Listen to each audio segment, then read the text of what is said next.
Okay, let's get started now. I see quite a few people have entered, and we'd like to thank you for attending our webinar today.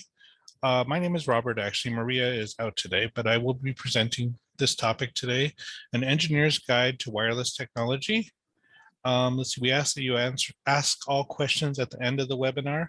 At the end, we'll have a Q&A session where you can either ask questions live or you can type them in the Q&A box anytime, and we'll answer the questions at the very end. Let's see.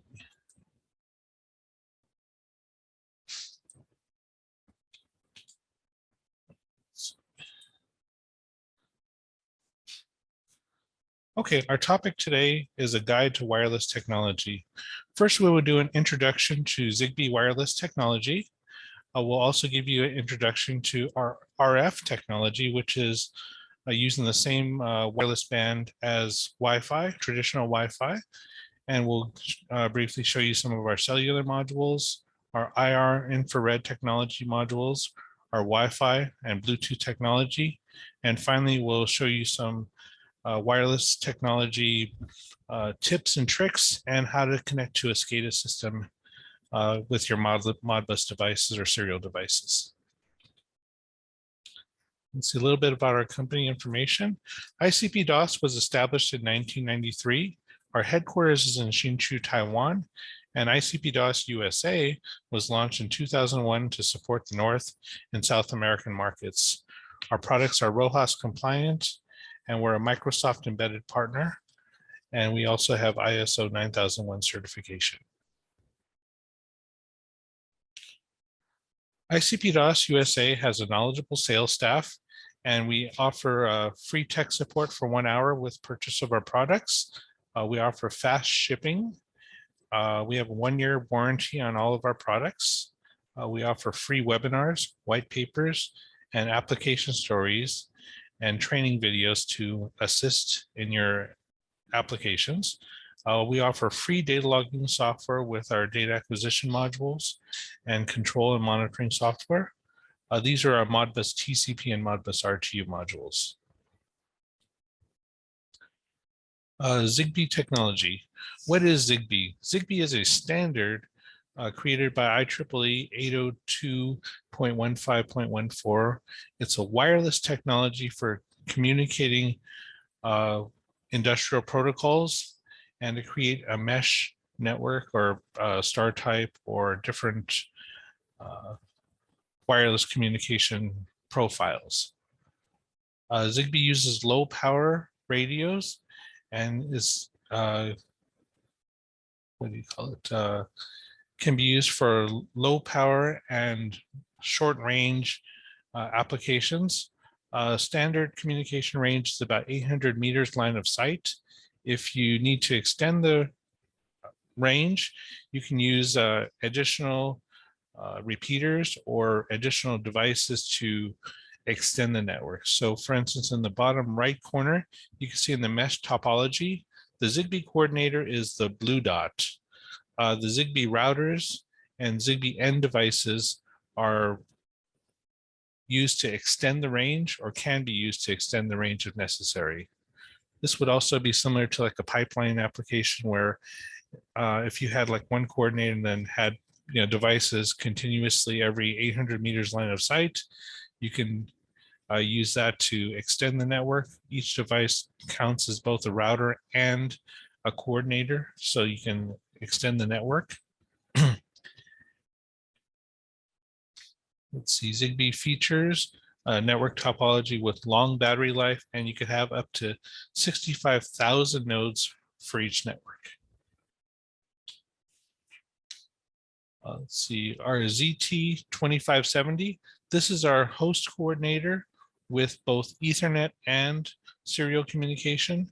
So if you have like a RS-232, RS-485, or Ethernet connection, you can use this to connect to your computer or to your host module.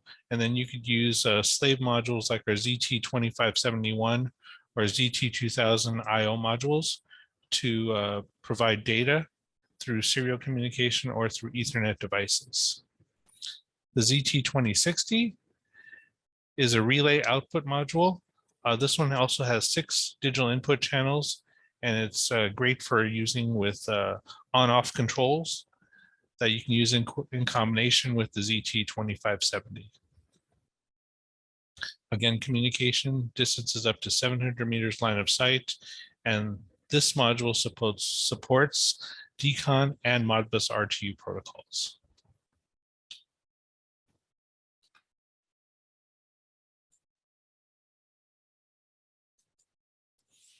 Okay, now we'll move on to RF technology. RF technology is similar to like walkie-talkies, where you just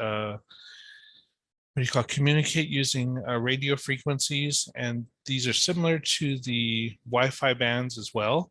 The difference between the ZigBee and the RF modules is ZigBee allows for mesh networks and is one-to-many combination, whereas RF is traditionally one-to-one. And let's see, ZigBee also has encryption available, whereas RF is just direct radio frequency. You can use these in many categories with instruments like spectrum analyzers, signal generators, and network analyzers and power sensors, as shown on the bottom left. And let's see, they're very good for one-to-one combination communication between devices. The SST900B is the model which is our current model for this. As you can see from the diagram, the top one shows RS-232 communication connected to a PC. Then you communicate wirelessly through RF signals to RS-485 devices like our M7000, I7000, or our remote rack systems.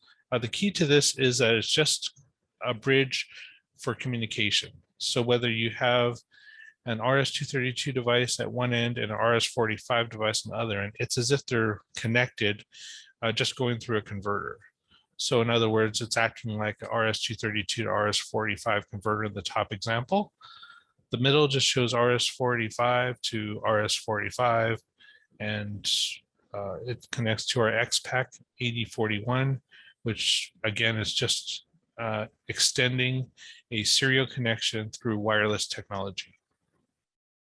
There's 16 RF channels available, and these operate within the 900 megahertz frequency band, and transmission range is up to 700 meters. It's also very similar to our Zigbee modules, which have the same distance. I would recommend the ZigBee if you require encryption. If you just have 2 devices and want to connect them, or 2 buses rather, you can use our RF modules.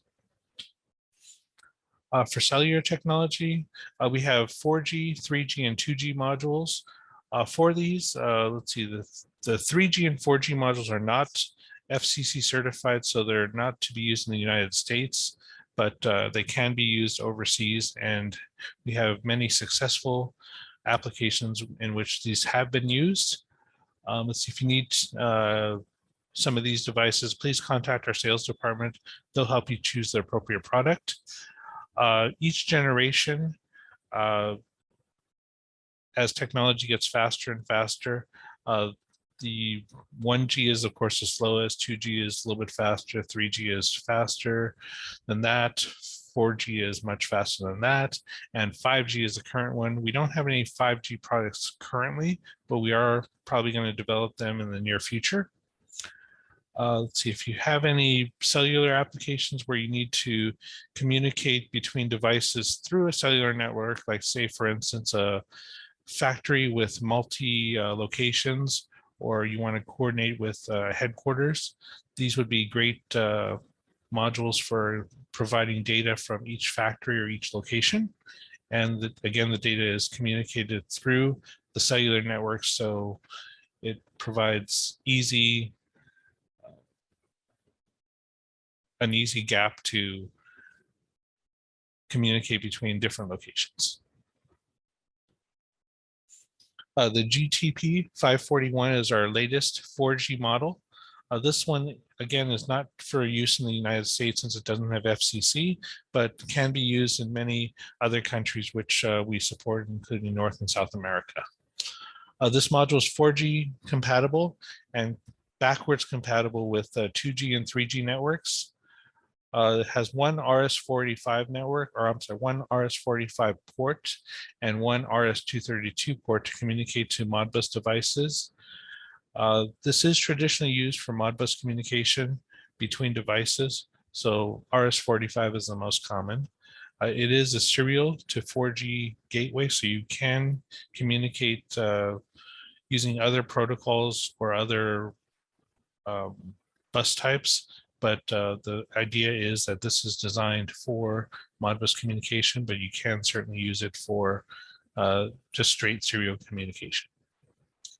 Okay, so there's also a GPS receiver, and this one has 4 AI channels, 5 DI channels, and 2 DO channels built in.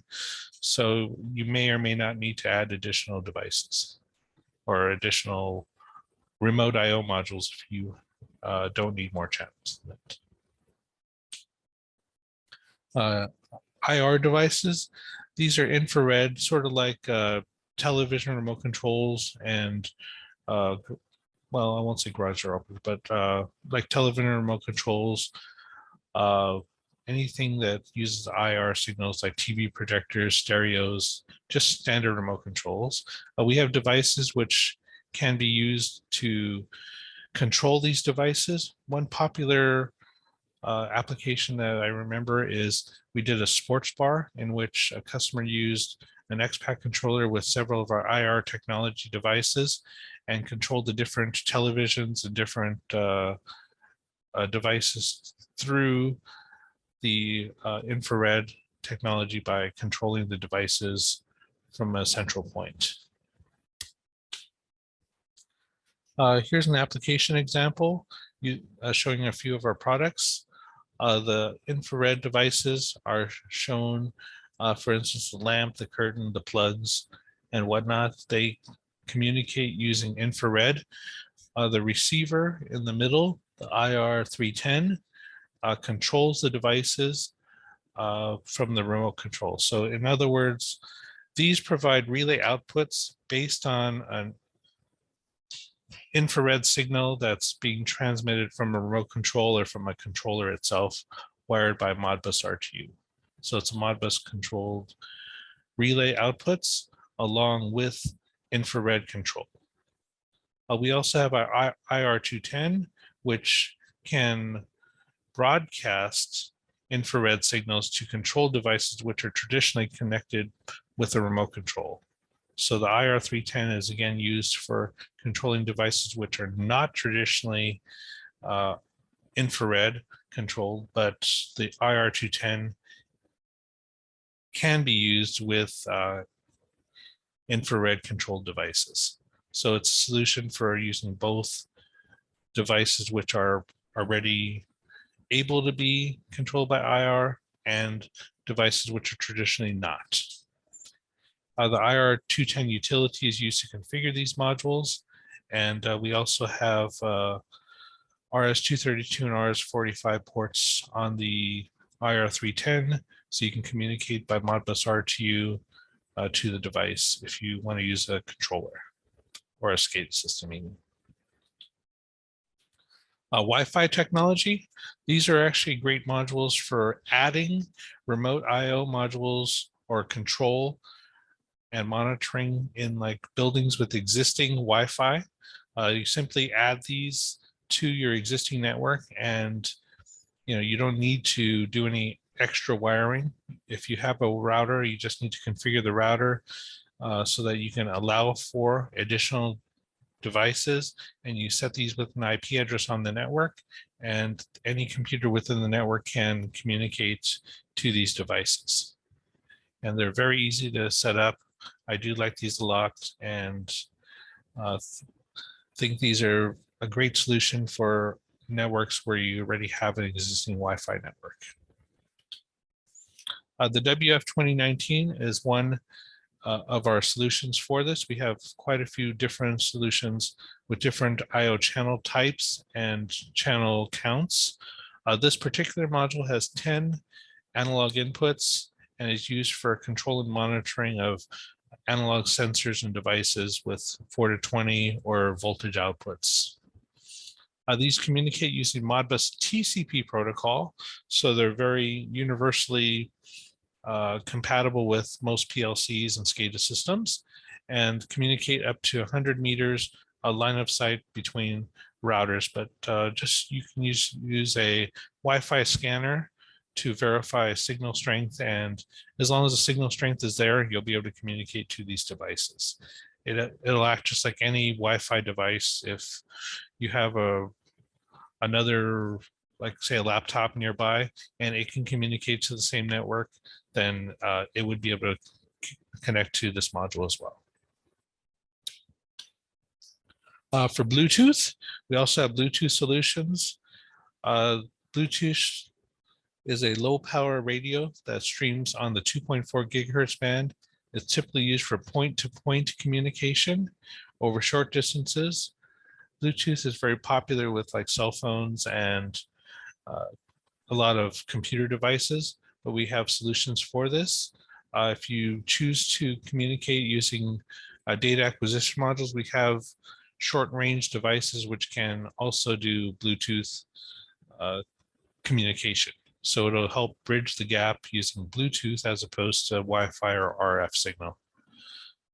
These are very short distance, so be careful about choosing these when we call it with distance in mind. Here's an application example with our TB LED 720. It will bridge a gap between an RS-232, 422, or 485 device using Bluetooth technology. So for instance, if you wanted to communicate from a PC or a laptop which already has Bluetooth enabled, or you can add a device, you can communicate to these devices with this. It's very simple to configure using our utility shown at the bottom left corner. You simply need to select or add a COM port number to it, and you can communicate using Bluetooth technology. It's dip switch compatible as well for different transmission modes. Here's an example showing our WF series in a SCADA application. The computer on the left side is communicating Modbus TCP. It's connected using an Ethernet cable to a Wi-Fi router, which connects wirelessly to the WF modules shown on the far right side using Modbus TCP protocol. If you choose to use a laptop where you can directly connect to a Wi-Fi module, you can also do that if you did not want to use a router and just had one WF module. These are great for data acquisition modules where wiring is a problem, and they just follow traditional Wi-Fi distances and use traditional Wi-Fi equipment like wireless routers to add devices to the network. You just need to configure the IP address, subnet mask, and gateway for this, and it makes it very simple to add Modbus TCP communication devices to a SCADA system. Okay, that's the end of that part. I do have a little bit additional for you as well. Let's see, let me go over here and do this slideshow. Oh, that's the wrong one.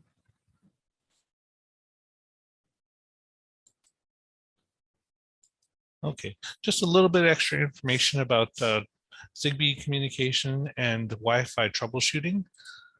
Let's see, again, the Zigbee modules are chosen based on the communication interface type. So if you have a serial interface, either RS-232 or RS-485, you want to choose a Zigbee host, which is the one. So you can have one-to-one or one-to-many. It's the beginning endpoint. It's the host. This one you want to choose the ZT2550 or the ZT2570 to connect to your PC or host module. The difference between the two is that the ZT2570 has an Ethernet port and is also more expensive. So if you just have serial communication, I'd recommend the ZT2550. And then on the other end, the many, for instance, I'll show you in a second this the application diagrams again. But if you have serial communication only, you'd want to choose a slave module or slave modules with the appropriate bus type, either RS-232 and 485. If it's only those two without Ethernet, then you could use the ZT2551. If you have Ethernet, then you'd have to use ZT2571, which costs a little bit more. We also have a ZigBee repeater. So if you need to extend distances, that's our ZT2510. The next slide, actually, let me skip this one. So this was shown earlier, but just want to go over this. So this would be the host coordinator. It connects to your main PLC or SCADA system. And then the different nodes are connected using the slave modules. So for the star application, the host is in the center and you only have one host. This mesh network, the host is here. This is a repeater. It's used to bridge a gap between this node and these nodes, but can also be intermingled to communicate to those devices. ZigBee also will allow you to choose different paths. So for instance, if this node is down or the communication is weak to this, you can go this way and hop this way along this path. Okay, and back to the host coordinator. And same for the cluster tree network. Again, the green are repeaters, and they just bridge the communication gap for the end devices. And the traditional distance is 700 meters line of sight. If you need to extend that or don't have the ability to place a module every 700 meters, you can also use different antennas, which have higher gain to increase the distance. Let me just go back one slide and just show you again this example. So ZT2570 in this case is because the computer has Ethernet. If you did not require Ethernet and wanted to connect serially, you can use our ZT2550 module, and those communicate to our slave devices. In this case, it's showing a ZT2571, which connects either RS-232, RS-45, or Ethernet. If you did not need Ethernet, only had serial devices, it'd be our ZT2551, as shown in the previous one.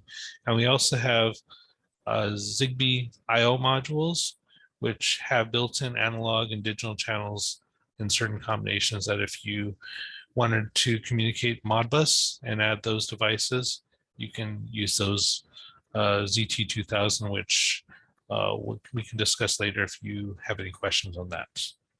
Okay, we'll skip this slide. For troubleshooting, the Zigbee LED statuses are the main way to troubleshoot. The Zigbee net light, which is the far left light, which is a green LED as shown in the chart on the right side. If it's steady lit, it's connected to the network. If it's blinking, you have a problem in communication. Most likely the channel's not set or it hasn't been configured, but you want to look for the steady lit green light. Once you have that on the host device, you'll be good. Then on the slave devices, the LED status is shown there. The signal strength is shown, and you want to have a fast blinking light. A fast blinking light means you have good communication. If you have a very slow light, then you want to either add repeaters, change channels, adjust the antenna, or something like that. Let's see, the yellow light means that communication is happening. So meaning you should be seeing data. The next diagram I'll show you shows you a nice way to test the network. So you can use one or multiple computers just using a terminal program like our send RS-232 communication, or you can use just any terminal program and just send serial strings between devices. If the devices are configured properly, communication will go through, and whatever you type on one side will be received on the other side. And these are great for testing out the LED statuses as well. You want to monitor the LED status to verify good connectivity and good signal strength. And you could just use a simple test to verify communication. Oftentimes customers want to just connect their devices right away, but this is a very easy way to verify the ZT network is configured properly. And then you could figure out if your other end devices are the problem or if it's the ZigBee communication between the two. But the LED status is the main thing you want to look at when connecting these type of networks. For Wi-Fi applications and troubleshooting, there's a few other tips as well. Let's see, for this example right here, the Wi-Fi devices can be connected to the WF2572 and 2572M, which is the metal case version, are used to connect either one-to-one, where you connect between one WF2572 and another acting as a Wi-Fi access point between your devices, or you can add them to your existing Wi-Fi network, which is a more common application, which just is similar to the top one, where it's connected to a Wi-Fi router, which will connect to the WF modules and pass the data to the PC from the devices. And these are great for Modbus TCP applications. That's what do you call it? One of our more popular applications. Ethernet IP, you need to be a little careful because Ethernet IP communication is very fast. You need to be cautious with that, but Modbus TCP is a definite application for these. It's great with SCADA and PLCs as well. Here's the WF2572M diagram where it shows like a cutout of the module and what it looks like.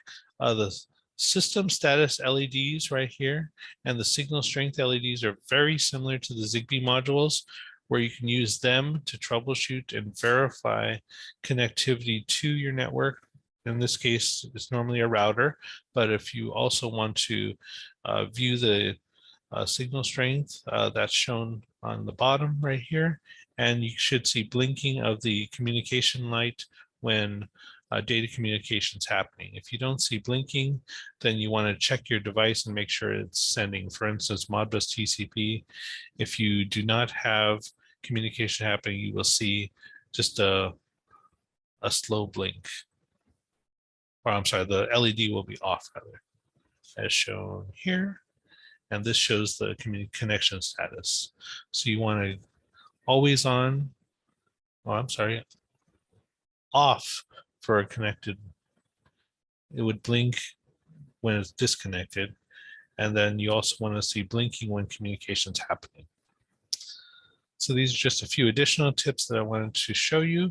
But if you have any questions, let's see, I'll look in the chat box or the Q&A box. I don't see any questions there. But if anyone has any questions, please feel free to click the raise my hand button and I'll allow you to speak. Or if you have any questions, please type them in the chat box.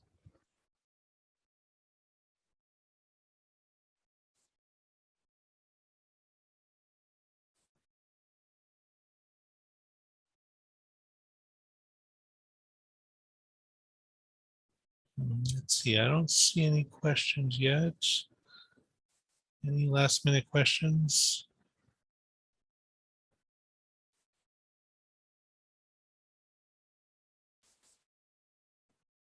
Let's see.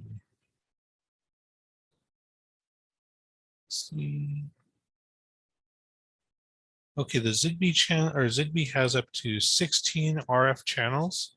So you can have up to 16 different wireless networks going at the same time. So for instance, if you had 16 PLCs in which they connect to different sensors or different groups of sensors, you can have up to 16 different channels running at one time. So it can be used for 16 different networks.